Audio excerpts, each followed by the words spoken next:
Assalamualaikum warahmatullahi wabarakatuh. Kami dari mahasiswa Universitas Pamulang, Fakultas Ekonomi dan Bisnis, Prodi Akuntansi. Kami dari kelompok 2, perkenalkan saya Dami Jeniarta Margareta Tenggolan dan rekan saya bernama Abdul Malik Aziz. Di sini kami akan membahas keputusan investasi modal, mata kuliah Akuntansi Manajemen di bawah bimbingan Ibu Indawati. Langsung saja saya akan membahas definisinya.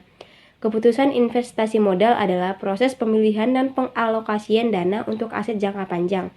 Ini bertujuan untuk meningkatkan nilai perusahaan dan menghasilkan arus kas positif. Contohnya pembelian mesin, properti, proyek baru, atau teknologi. Tujuan dan pentingnya keputusan investasi modal. Yang pertama, meningkatkan nilai perusahaan. Yang kedua, menjamin pertumbuhan jangka panjang. Yang ketiga, menghindari risiko kerugian dari keputusan yang salah. Dan yang terakhir, menyongkol strategi keuangan dan operasional perusahaan. Ada beberapa faktor yang harus dipertimbangkan. Yang pertama itu proyeksi arus kas. Yang kedua, tingkat pengembalian atau ROI. Yang ketiga, risiko investasi. Yang keempat, ada biaya modal. Yang kelima, periode pengembalian atau payback period. Dan yang keenam, ada nilai waktu uang.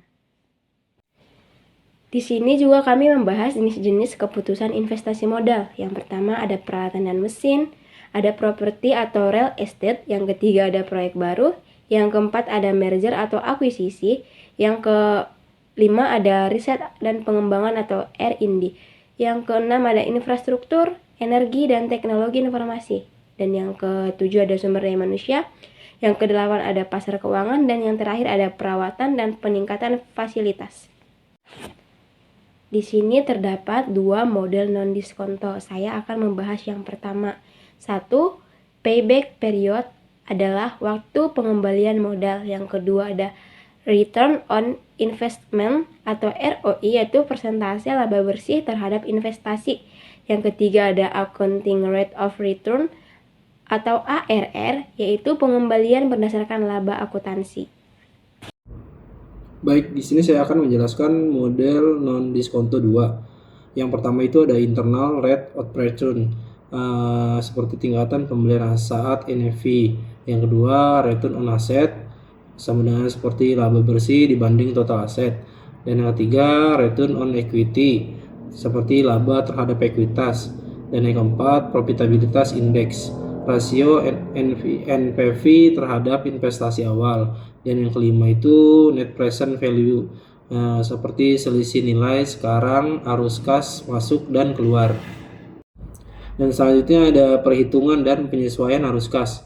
Langkah-langkah utamanya, yang pertama itu ada identifikasi arus kas relevan, dan yang kedua tentukan periode analisis, dan yang ketiga hitung arus kas bersih, keempat diskonto arus kas, dan yang terakhir itu sesuaikan pajak, depresiasi, modal kerja, risiko, dan inflasi.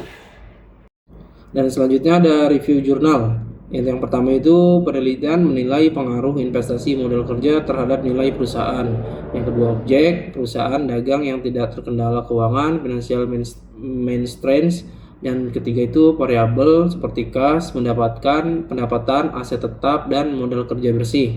Dan keempat itu ada hasil, pendapatan, dan NWC berpengaruh signifikan positif terhadap nilai perusahaan. Dan kelima itu kesimpulan, pengelolaan modal kerja yang baik meningkatkan nilai perusahaan. Ya, baik, kesimpulan dari materi ini adalah keputusan investasi modal adalah proses pengalokasian dana untuk aset jangka panjang yang bertujuan untuk meningkatkan nilai perusahaan dan menghasilkan keuntungan di masa depan. Dalam pengambilannya, perusahaan harus menganalisis arus kas, risiko, tingkat pengembalian, serta memperhatikan nilai waktu uang. Dengan menggunakan metode penilaian seperti payback period, ROI, NPV, dan IRR, manajemen dapat menilai kelayakan investasi secara objektif. Keputusan yang tepat akan mendukung pertumbuhan dan keberlanjutan perusahaan, sedangkan keputusan yang salah dapat menimbulkan kerugian finansial yang signifikan. Mungkin cukup sekian dari presentasi video kami, kelompok kami. Kurang lebihnya kami mohon maaf. Wabillahi taufiq wal hidayah. Wassalamualaikum warahmatullahi wabarakatuh.